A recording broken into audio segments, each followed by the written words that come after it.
para ele.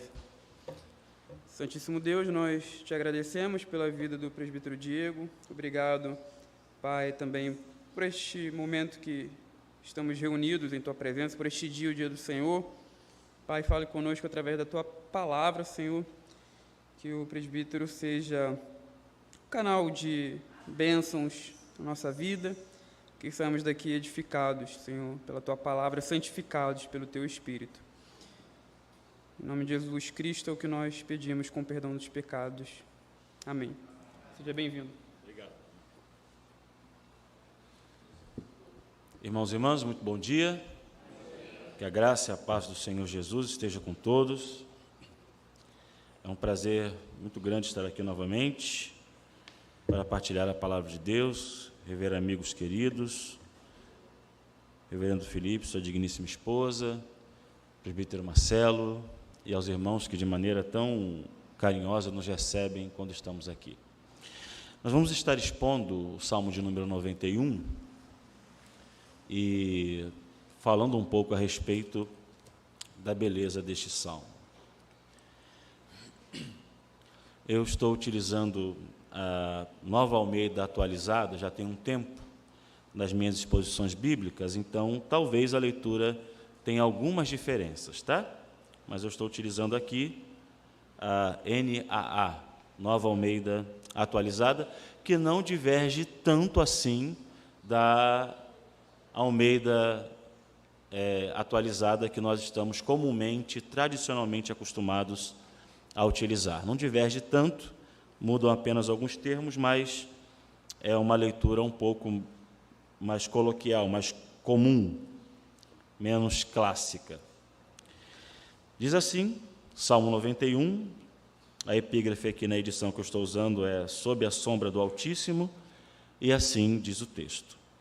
Aquele que habita no esconderijo do Altíssimo e descansa à sombra do Onipotente, diz ao Senhor: Tu és o meu refúgio e a minha fortaleza, o meu Deus em quem confio. Pois ele livrará você do laço do passarinheiro e da peste perniciosa.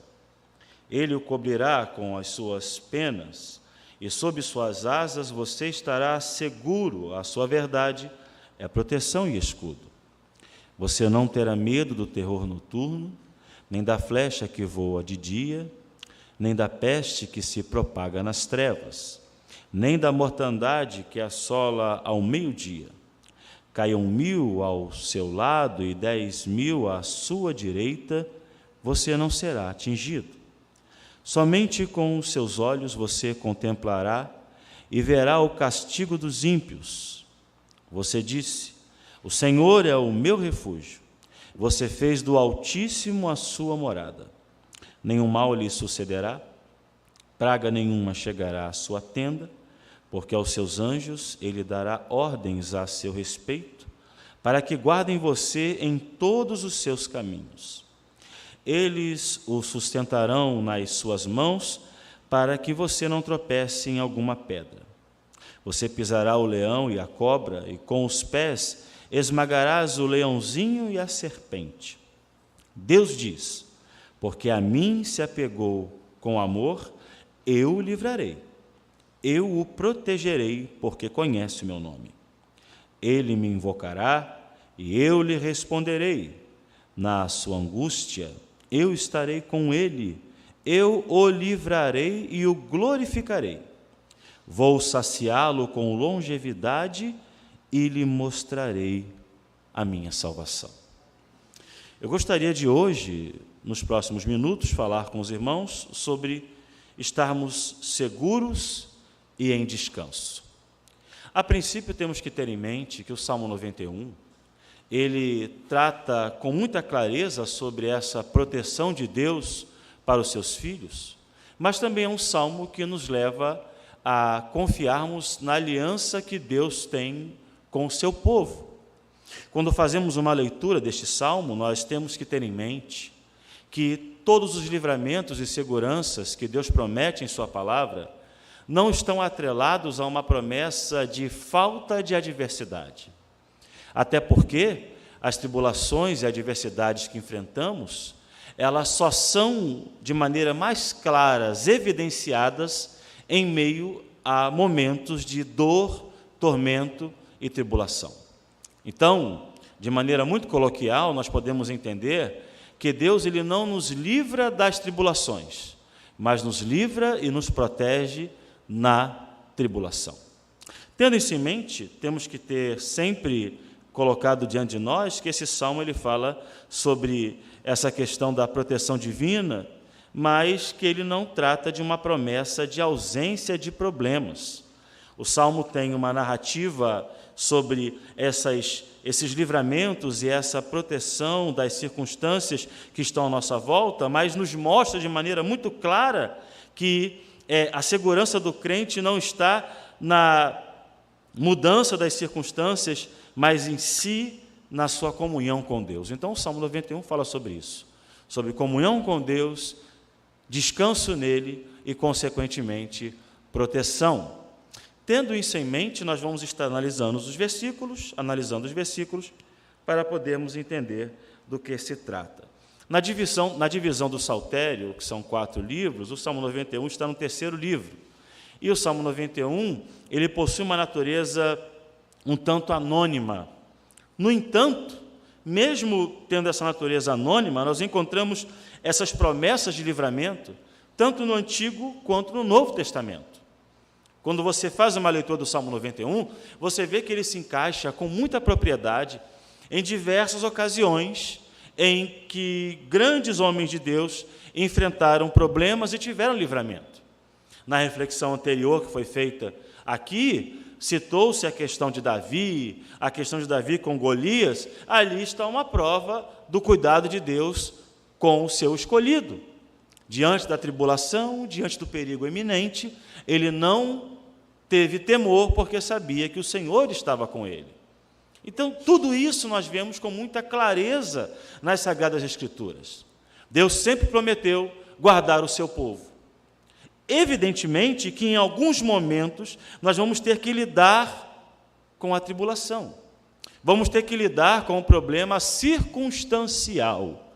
Mas isso não altera a presença de Deus, porque a presença de Deus em nossas vidas está ligada à sua aliança para conosco. Então, mais do que os problemas circunstanciais que nos assolam, que nos perturbam, que nos causam dores e sofrimentos, antes disso está a presença de Deus em nós, que é sempre de maneira velada e ultra circunstancial. Bem, no versículo 1 e no versículo 2, está a promessa de que aquele que habita no esconderijo do Altíssimo descansa à sombra do Onipotente. Então, nós temos que ter em mente ao que se refere essa habitação. A palavra habitar, do hebraico yashav, significa permanecer, sentar e estar completamente acomodado. É uma residência estabelecida. Não é ocasional, nenhuma moradia transitória, mas permanente. Então, o salmista, o autor desse salmo, começa a dizer que, a princípio, para gozar da sombra do Altíssimo, para gozar da proteção divina, precisamos estar habitando com Ele. Não numa visita ocasional, mas uma moradia permanente. Por isso que a proteção não é apenas uma visita de Deus nos momentos de crise, mas é algo que está permanente em nossas vidas.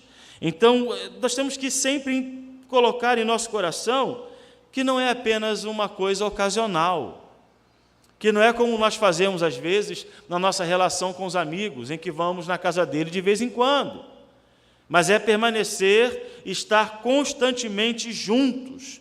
Esse termo hebraico, tão difícil de pronunciar, ele traz a ideia de alguém que vai morar e estar ali constantemente.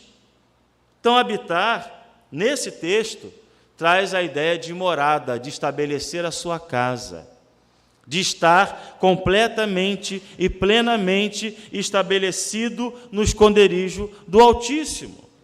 E a grande questão que temos que ter em mente é que existe um outro contraponto, que é a ideia de uma visita ocasional. E aí, então, nós podemos fazer uma aplicação segura acerca daquelas pessoas que entendem que a vida cristã é algo que pode ser feito como uma visita ocasional ou em momentos especiais. Você já passou pela experiência, talvez, ou já conheceu pessoas que fazem da sua vida cristã apenas um momento na vida, mas não uma prática contínua. E isso não tem nada a ver com o fanatismo ou com viver a vida cristã de maneira desequilibrada. Mas, exemplo, você considera que apenas a sua vinda à igreja no domingo é suficiente? Você considera que apenas fazer aquela oração ensaiada para comer e para sair de casa é o suficiente? A sua vida devocional ou a sua confiança em Deus é algo que cobre toda a sua cosmovisão de mundo? Ou isso apenas cobre um momentinho da sua vida? Todos nós já passamos por isso. Já passamos por um momento na vida em que vivemos a nossa vida cristã como apenas um momento. Como quando Pedro diz ao Senhor Jesus, durante a transfiguração no monte, ao ter a visão de Moisés e Elias, e diz: bom é estarmos aqui, vamos fazer 3 tendas, habitar. Vamos fazer 3 tendas para estarmos aqui para sempre. Quando, na verdade, aquele momento no monte era para ser vivido como um momento, mas era lá embaixo que a experiência ia ter a sua validade. Portanto, irmãos, habitar no esconderijo do Altíssimo não é apenas viver a experiência parcial de um momento emocionante ou de apenas um momento em que eu desfruto de uma ação de Deus, mas é viver continuamente habitando, fazer de Deus a sua casa, a sua morada, fazer dele a esperança da sua vida, respirar a glória de Deus como sendo o ar que sustenta os seus pulmões, viver essa realidade como algo tão importante como se alimentar, respirar, beber água, é ter uma vida completamente imersa em Deus, a ponto de que Deus faça sentido em todas as áreas da sua vida. Habitar é isso. É uma experiência com Deus na vida cotidiana, no trabalho, no casamento, na criação dos filhos, em tudo que você faz.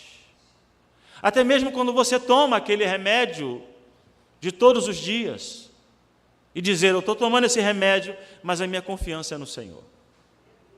É isso. Habitar no esconderijo do Altíssimo é saber que em qualquer situação você está em Deus e Deus em você.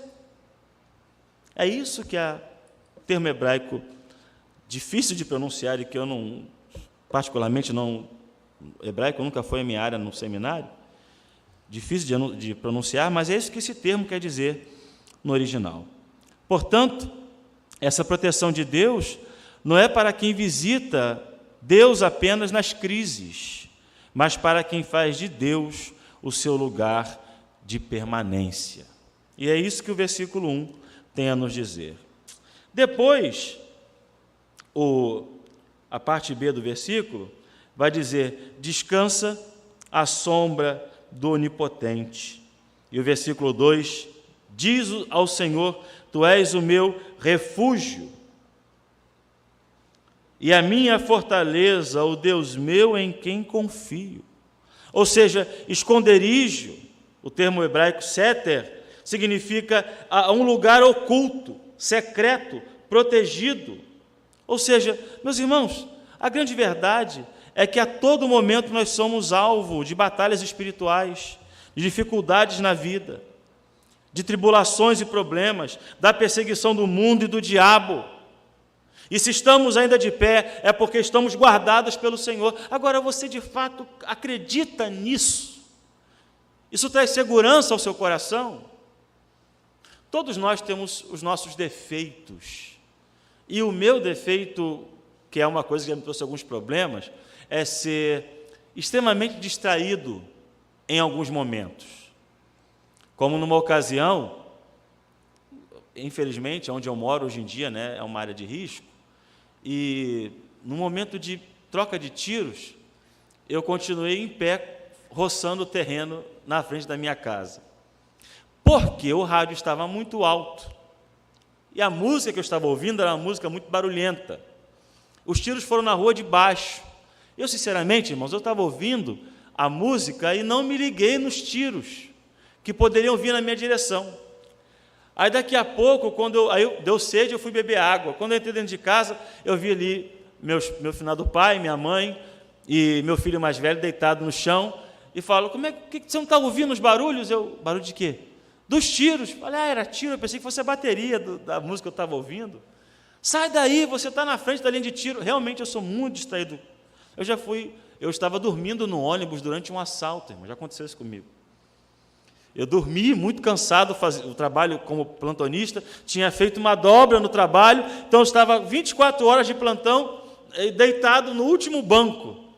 E é difícil não ver um cidadão de 120 quilos, né? Mas eu estava no último banco, declinei o banco o máximo que deu e dormi. Quando eu acordei, abri os olhos, estou vendo gente chorando, gente falando desesperado. Deus me livrou ali, ó, o Salmo 91 se cumpriu, não fui assaltado. Mas eu simplesmente fiquei dormindo durante todo o momento do assalto. É um problema que eu tenho. Então, eu já tive muito livramento de ser atropelado, de tomar uma bala perdida. Eu sou muito grato a Deus por isso. Mas, sinceramente, em outras ocasiões, eu tive que lidar com um problema na minha frente. Porque se você não acredita que Deus tem um controle na sua vida, você vai viver apavorado. Como existem cristãos que têm medo de pregar em lugares porque tem gente armada. Isso aqui não. Na Igreja do Paraíso não tem ninguém assim. Só em outras igrejas. Cristãos que têm medo de lidar com o perigo e que não confiam em Deus de maneira completamente.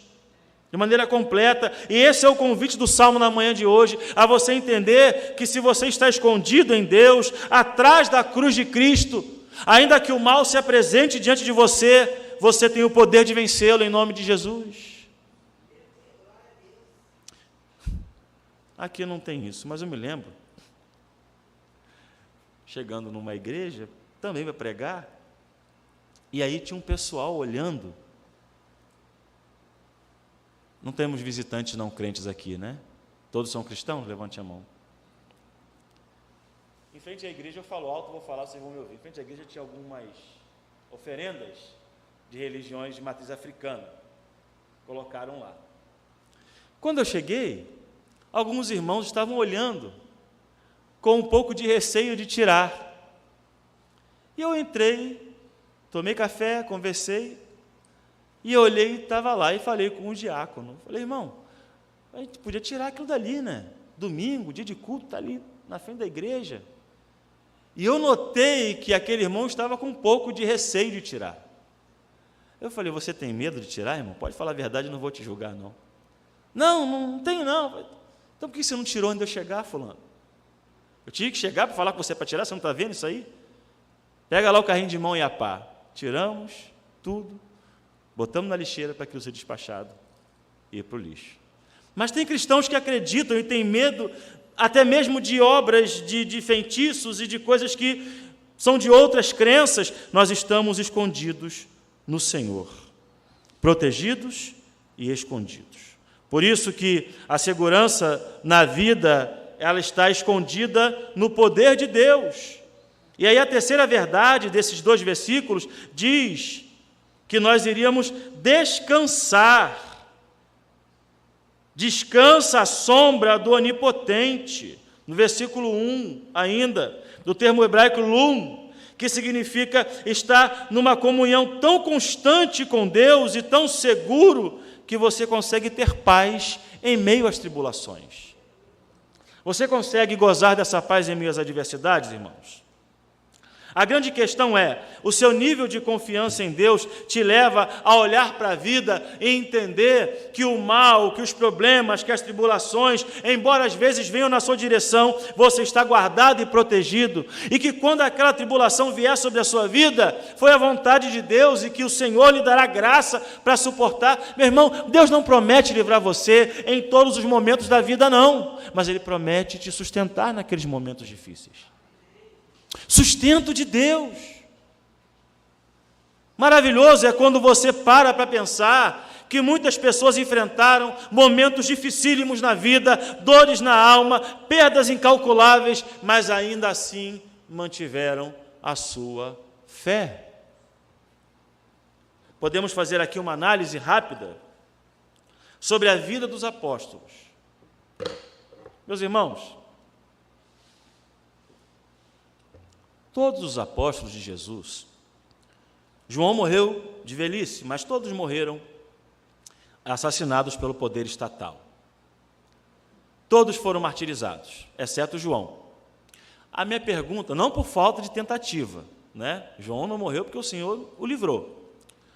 Mas a minha pergunta é, antes do martírio, quantos livramentos eles tiveram?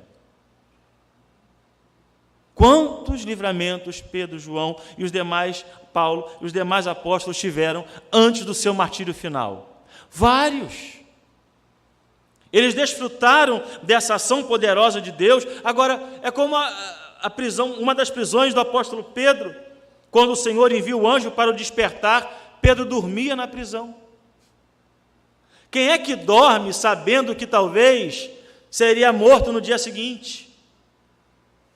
Descansar em Deus é entender que para algumas coisas você não pode resolver por si mesmo. Descansar em Deus é entender que vão ter ocasiões que a sua mão não vai resolver. E o que adianta você ficar desesperado? Que adianta? Uma época da minha vida, eu estava com os problemas de enfermidade, e aí o primeiro médico que me receitou os exames e viu os exames, disse, olha, esse problema você vai ter que tratar, e olha que vai ser muito difícil e tal. Quando eu cheguei em casa, tive que contar para os meus, né, que eu ia passar por um momento difícil de problema de saúde, falei no meu trabalho, e quando eu falei para o meu chefe, eu trabalho muitos anos, então nós temos uma boa relação, meu Deus, e agora, será? E falei com o meu finado pai e minha mãe, meu filho, tá bom, tranquilo, o que a gente vai fazer para almoçar hoje? Você não está preocupado? Eu falei, se fosse uma coisa que eu poderia resolver por mim mesmo, eu resolveria.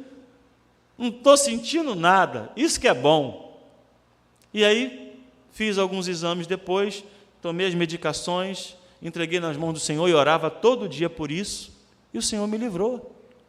Depois não tinha mais nada, foi só um período ruim de enfermidade. Agora, irmãos, você não pode viver desesperado por aquilo que está fora do seu controle.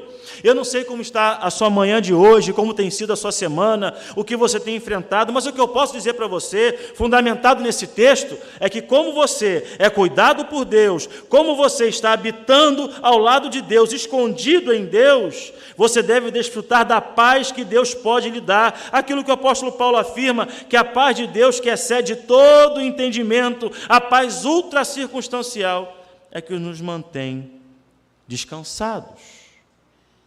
Bem, então, a Escritura nos ensina de maneira muito categórica isso. O Salmo de número 27, no versículo 5, esse é um salmo de Davi. Como estamos no modelo de escola dominical, Salmo 27, versículo 5, quem quiser ficar de pé e ler para a gente, pode ficar de pé e ler para a gente. Salmo 27, versículo 5. Mas lê para fora, com ímpeto nas palavras. Pode ler, irmã.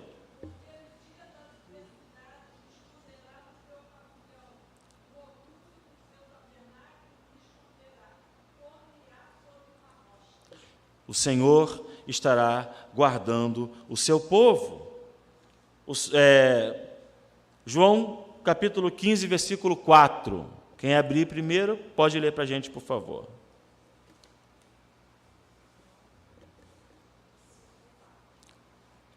João 15, versículo 4.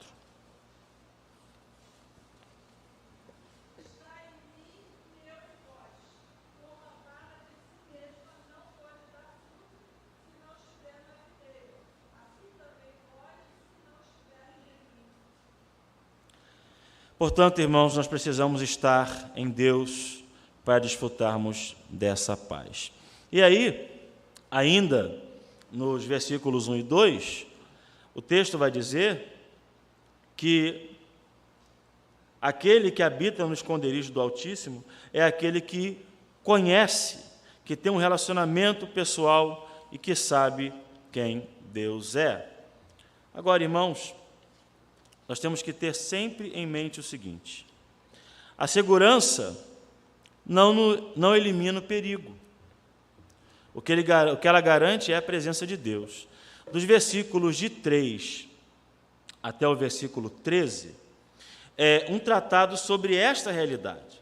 O versículo 3 começa a dizer que ele livraria, que ele estaria livrando o seu povo. O termo hebraico é natsal, para a palavra livrará ou livramento, que significa arrancar e resgatar. Ou seja, Deus não promete a ausência do ataque, mas Ele promete a sua intervenção soberana. Deus intervém no meio do seu povo? É claro, pois Ele te livrará do laço do passarinheiro e da peste perniciosa, e vai falando o que Ele iria fazer. Sequencialmente, nesse texto, é uma narrativa daquilo que Deus faz em prol do seu povo. Livraria sempre, como a palavra refúgio, Maresh, no hebraico, que significa um abrigo contra a tempestade, ou seja, tudo isso tem a ver com a ação de Deus constante, manifestando-se no meio do seu povo, naqueles que habitam nele, naqueles que confiam nele, naqueles que descansam nele. E aí o texto vai dizer: Ele te livrará. Ou seja, a proteção divina não é uma ilusão psicológica. Deus livra o seu povo de maneira soberana, poderosa, intervindo. Nós não podemos achar, meus caros irmãos, que a ação de Deus é apenas algo que acontece de maneira empírica ou emocional. Mas Deus livra o seu povo e intervém no meio do seu povo.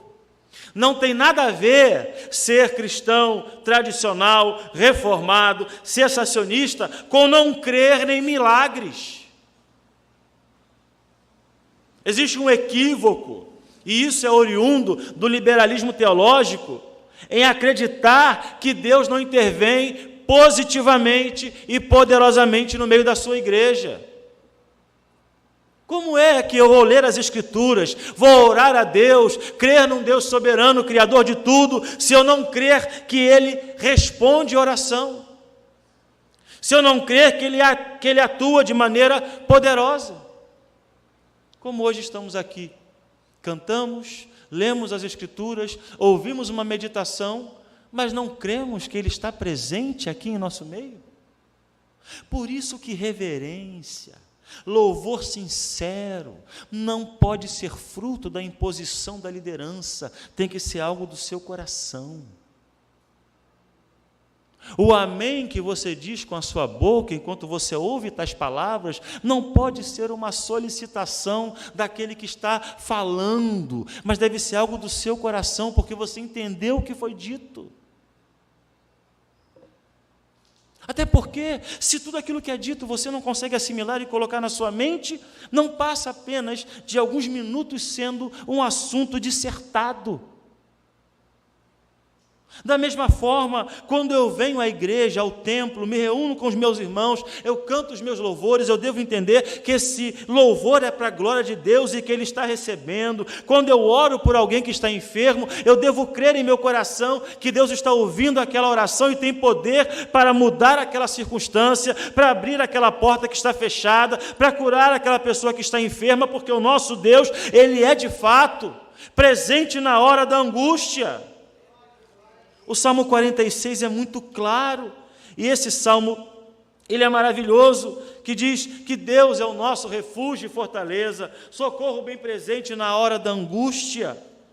Pelo que não temeremos, ainda que a terra se mude, ainda que os montes se transportem para o meio dos mares. Por que não temeremos, irmãos? Porque sabemos que Deus, Ele atua, que Ele é presente, que Ele nos livrará, nos arrancará no momento em que Ele quiser, por sua soberana vontade, mas Ele faz isso. Não é apenas uma crença empírica, sem algo que pode ser vivenciado. Às vezes nós erramos muito nisso. Nós pensamos apenas que Deus é aquele que afofa o travesseiro de quem está no leito. Não, Deus também é aquele que tira do leito. Claro, sem promoções humanas. Nós não cremos no curandeirismo gospel, midiático, mas cremos no Deus que responde à oração do seu povo, e o Salmo trata disso. Um Deus que intervém, e Ele intervém não por atitudes religiosas. Não é porque você depositou uma quantia no gasofilácio, não é porque você está consagrando-se por meio do jejum, não é porque você fez uma coisa ou outra. Ele intervém porque antes de qualquer coisa Ele tem uma aliança contigo, porque você habita com Ele, você habita no esconderijo do Altíssimo. Por isso que dos versículos 3 ao 13 é uma narrativa de tudo aquilo que Deus faz, daquilo que Deus atua livrando o seu povo. Versículo 7 nos mostra como que em meio a intensas tribulações, Deus nos livra. Olha o versículo 7. Caiam 1000 ao seu lado e você... Agora, está acontecendo. Do seu lado e à sua direita. Você está vendo. Aquilo pode produzir temor no seu coração.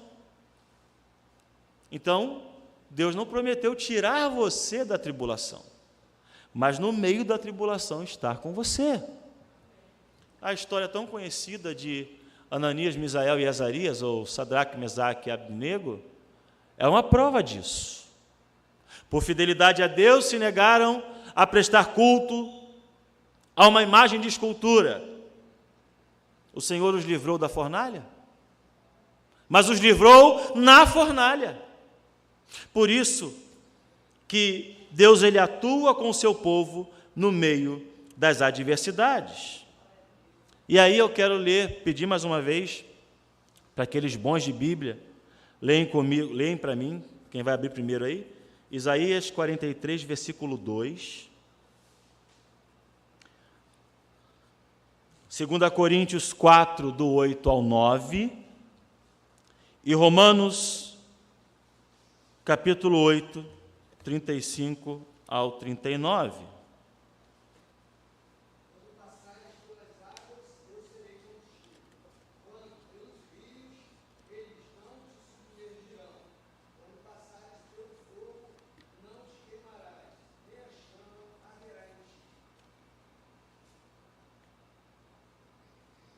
Quem pode ler a outra referência?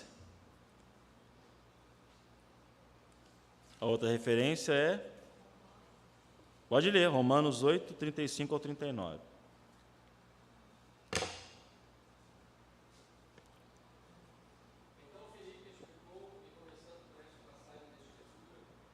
Não, isso é Atos.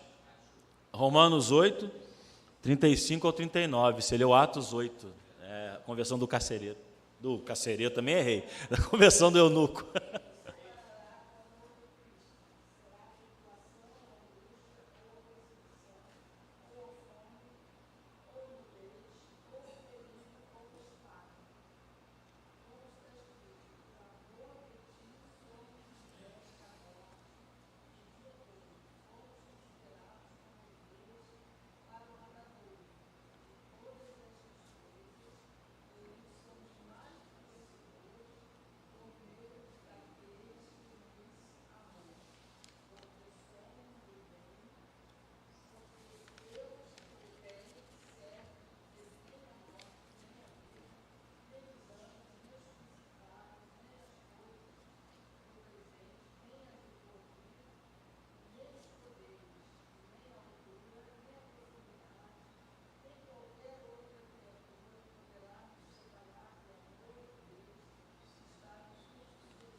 E agora, irmãos, para nós encerrarmos, a segurança em Deus, ela está fundamentada em seu pacto conosco. É uma segurança pactual. Vamos ler juntos os versículos 14 ao 16? Vou pedir para que todos leiam juntos. Nós estamos caminhando para o final da nossa meditação. 14 ao 16. Podem puxar e ler, porque a minha versão é diferente.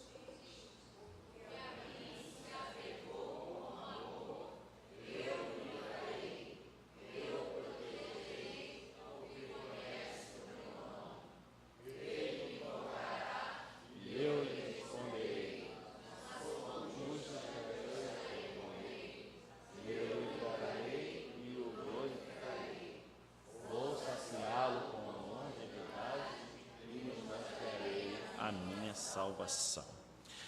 Observe que nos últimos versículos o Salmo conclui demonstrando esse relacionamento entre aquele que crê e no Deus que ele crê.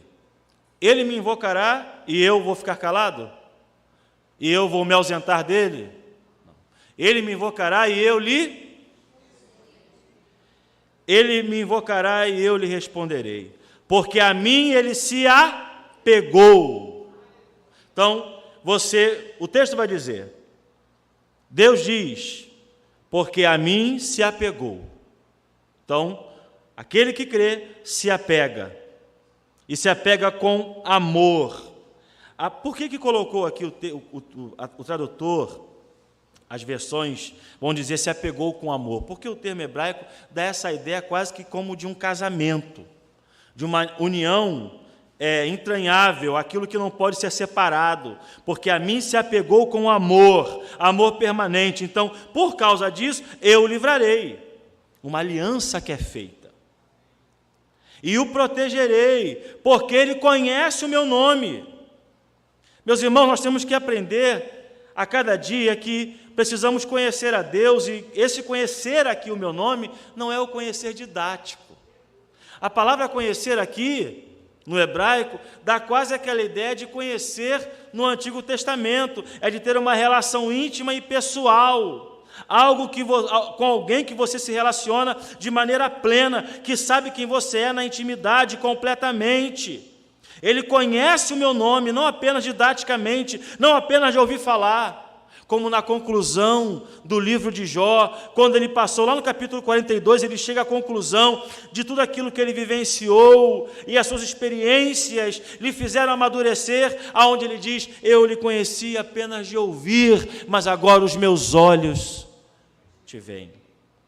Ele me invocará e eu lhe responderei, ou seja, a oração não será apenas um exercício vazio de palavras escolhidas ao léu, mas será um diálogo profundo e pessoal com Deus, a ponto de ouvirmos a sua voz em nosso coração, na inspiração de sua palavra.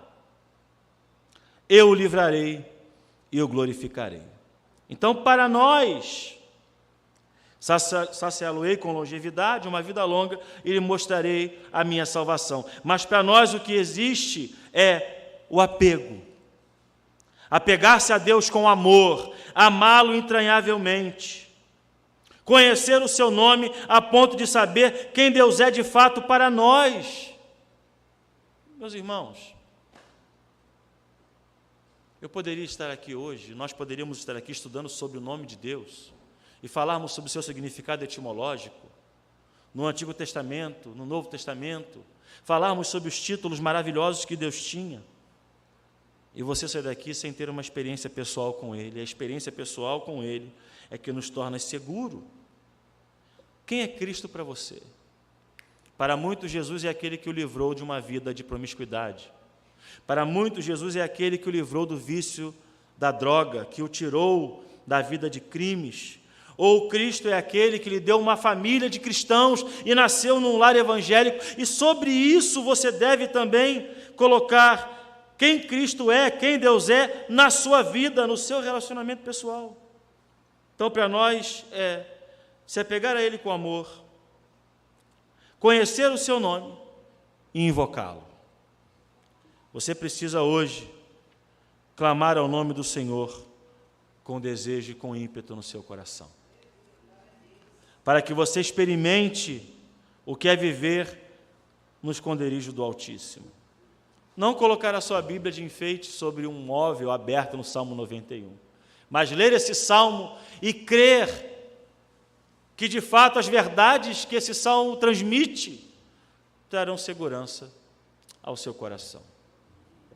Meus irmãos, eu oro e peço que o Senhor fale sempre ao seu coração por esta palavra. E nós vamos estar abrindo agora a oportunidade para perguntas. Então, se você tem alguma pergunta, quiser fazer algum comentário, é a sua oportunidade. Sim.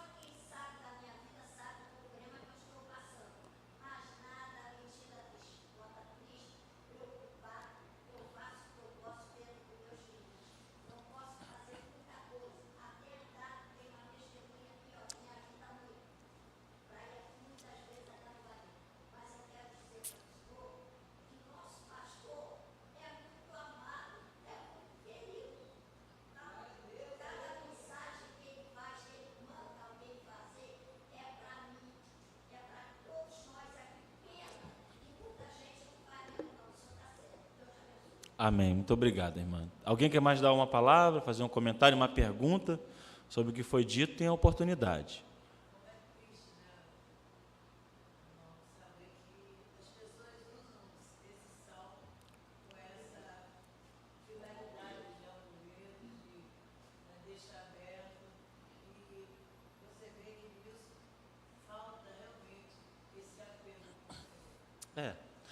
Na verdade, irmão, o que acontece? Infelizmente, por causa da nossa cultura latina, isso é muito comum, tanto brasileiros quanto espanhóis nem tanto, mas brasileiros e mexicanos são altamente místicos. Então, assim, o uso de amuletos, né, com a finalidade de, se proteger é muito comum, né? E aí a pessoa se converte, ela vê nesse salmo, porque é uma leitura muito forte. Você pode não ter conhecimento exegético, hermenêutico nenhum, pode ser a pessoa mais leiga que for, mas você lê o Salmo 91, você entende que é um salmo que fala de livramento, de poder de Deus abençoando o seu. Então você lê aquilo ali, aquilo te comove, né? Porque toda a Bíblia é poderosa, é a palavra de Deus inerrante, mas esse salmo ele tem uma linguagem mais direta. Então, aí a pessoa lê, ela acha que colocando aberto, o diabo vai chegar, vai bater de cara com o salmo, vai sair correndo. Mas a gente não pode só acreditar que seja isso, né? É como, por exemplo, a nossa cruz, que a gente coloca na igreja, ou usa num colar, por exemplo. Isso é símbolo, não é o que nos livra, né, da ação do maligno. Pode falar, irmã. Pode falar.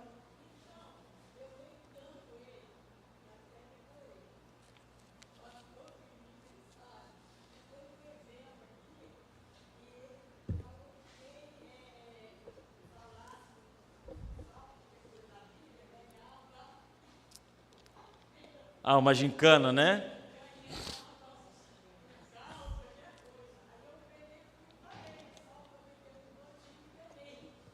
Que bom, né? Que bom. Pode. Depois o irmão vai falar, tá? Pode falar você primeiro, você, irmão.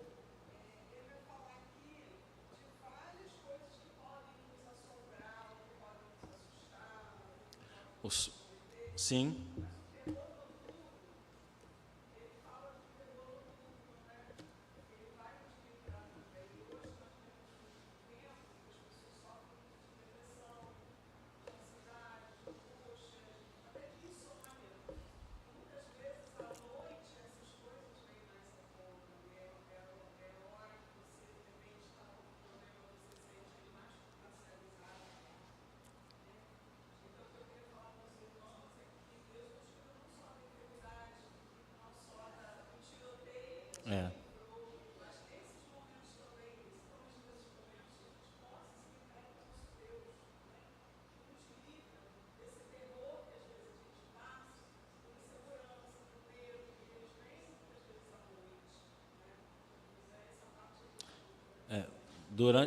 Durante a noite, realmente, o que acontece com quem sofre de insônia, né? Você dorme um período, você acorda e não consegue dormir mais. Nesse período, e quem passa por isso, como eu passo, tenho que lidar eu tenho dificuldade para dormir muito tempo, por causa de ansiedade. O que eu faço, e é o que eu recomendo, é sempre aproveitar esse momento para orar e ler a Bíblia. Não tem jeito, irmão. Quem sofre com insônia, porque, por exemplo, vou dar minha opinião pessoal, eu não sou médico, tá? Então, mas é minha opinião. Quem sofre com problema de insônia, sabe que de madrugada você pode sofrer esse terror noturno, porque você acorda e a insônia vem com problemas que você está vivenciando, aquilo vem para a sua mente, toma conta da sua mente. Se você não fizer um exercício que te leve para aquilo que é bom, aquilo vai tomar conta de você e você não vai dormir mais. Porque quem sofre de insônia sabe que é assim. Eu falo, como quem passa, está lá, boca aberta, babando. Do nada, acabou. É como se jogassem uma água fria no seu rosto e você se despertasse. Entendeu? Então, já é como você... Irmão, quem aqui tem problema para chegar no horário no trabalho? Quem acorda de madrugada? O que eu falo para meus colegas é o seguinte: eu tenho que acordar às 4 para estar no Rio às 7 da manhã. O que eu faço? Se eu acordar sozinho às 3, eu não vou dormir mais, não. Porque eu sei que, se eu for dormir, eu vou demorar mais umas meia hora e vou perder a hora. Então, você acordou, ore, leia a Bíblia. E se é um problema crônico de enfermidade, você tem médicos que podem te ajudar. Mas, irmãos, eu fiz tratamento médico, tomei remédio por um tempo. Não é bom você ser vítima de remédio, não, porque o remédio te domina. Confie em Deus, ore, busque ao Senhor. O terror noturno que está aqui, você vê que o salmista, ele fala sobre 2 tipos de terror, né? O sol não te molestará de dia, não é isso? Ele também vai te livrar do terror noturno. Então, durante o dia e a noite, são referências claras ao Êxodo. Quando eles saíram do Egito, o Senhor ia diante deles de dia como coluna de nuvem, para os protegerem do calor solar, e à noite tinha uma coluna de fogo para iluminar o caminho. Então, qual é a aplicação, a analogia que podemos fazer disso? Durante a noite, durante o dia, nós temos a presença de Deus acessível a nós. E é com Ele que temos que nos apegar. Então, isso que a irmã Sinara falou é pertinente, por quê? Porque isso pode ser refletido por causa da depressão, da ansiedade, que são problemas que atualmente estão quase que dominando a população, não é? Então, irmãos, no fim de tudo é ter esperança em Deus e confiar que Ele cuida de nós, senão... E também buscar tratamento, para quem tem uma situação grave, não espiritualize tudo não, irmão, não espiritualize todos os problemas. Vá se cuidar, se tratar, só não seja escravo da medicação. Como eu falei, eu não sou médico, estou aqui para pregar, mas você vai ao psiquiatra, eu falo porque eu já fui, é remédio para você tomar de tudo quanto é forma. E você toma 1 ou 2, você fica um zumbi. Então, confie mais em Deus sempre. Deus em primeiro lugar e médicos em segundo. Pode falar, meu irmão.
Então, o irmão observou que tudo isso, como já foi falado, é a relação pactual de Deus com o seu povo.